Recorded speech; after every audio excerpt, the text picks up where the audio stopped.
Hey guys, Northern Ontario Trail Stompers here. We got a Viking 6, Yamaha Viking 6 700.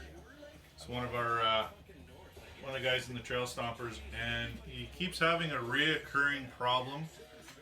Now, I don't know what it is, whether it's the length of the drive shaft, or there's something out of balance in the drive shaft, or I just don't know. But we keep taking hanger bearings out. And the great part is now they're not covered under warranty, so we're doing it ourselves.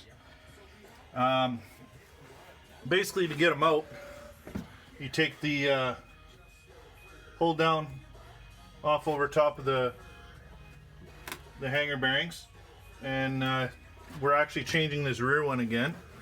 So to get the drive shaft off, basically you take the front hanger out and you manipulate the drive shaft and you slide it out of the splines.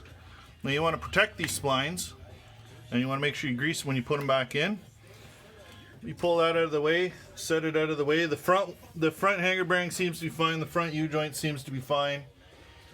So we're just going to change this hanger bearing here. So we're going to pop this off and slide it out of the motor, and we'll take it over and press this POS out, put another one on, and get them back going again.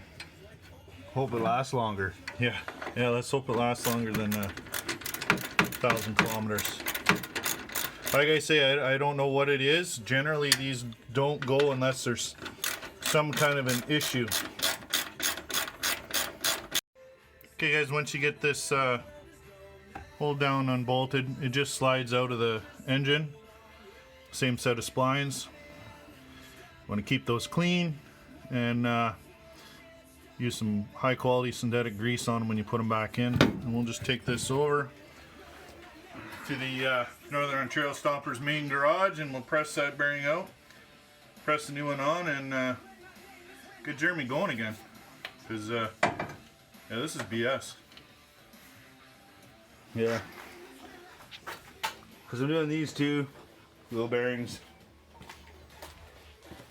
I guess it's maintenance month. Brakes, the whole works. Oh yeah, you can feel this too. Okay, we got the drive shaft over at the other garage there. I'm just going to pull the end nut out. Just use an impact with that. Should come out pretty simple. Just make sure you're going the right way. Righty tighty, lefty loosey. Yeah, there you go. Give her a quick shot. Comes off. Be a nut washer. Your spline piece comes off. And the piece of shit bearing comes off. Oh, yeah, that's a ripe smell. Too bad you guys can't enjoy smell-o-vision, because holy crap.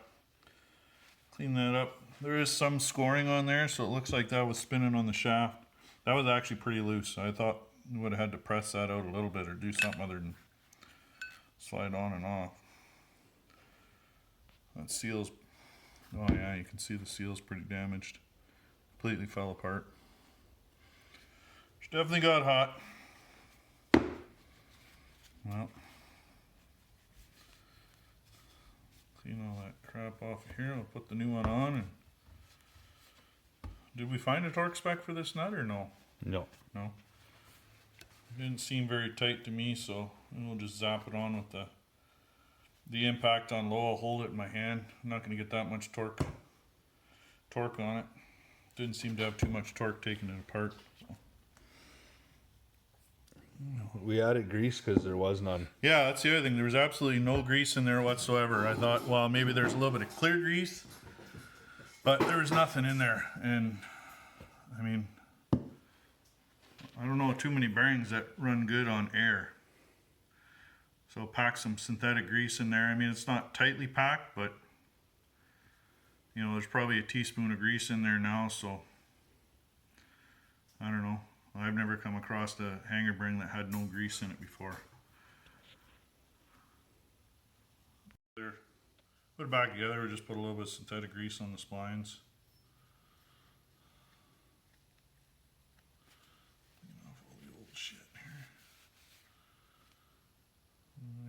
seal rides looks good.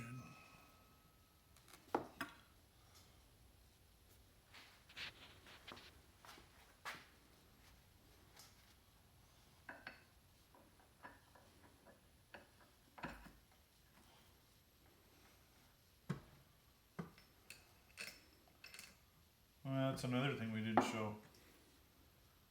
The rubber just pops off the hanger bearing. Wow. That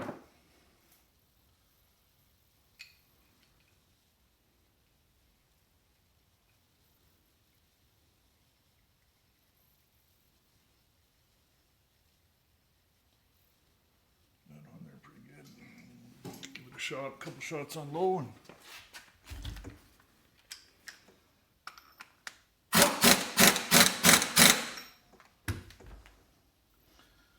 you don't want that to come off, but you don't want it too tight either.